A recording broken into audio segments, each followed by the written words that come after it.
How to block someone on TikTok. Welcome to my channel, and in this video I will tell you how to lock anyone in the app TikTok. Follow me step by step so you don't make mistakes and miss nothing important. So let's get on with it. First we need to open the application TikTok, find the account you need and open the profile of this account.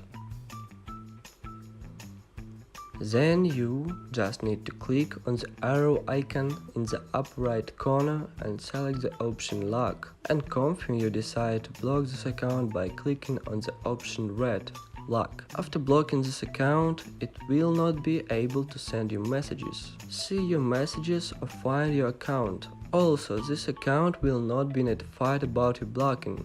If for some reason you don't have any arrow icon in the upper right corner, you just have to update the application TikTok, and do this you can the App Store or Play Market.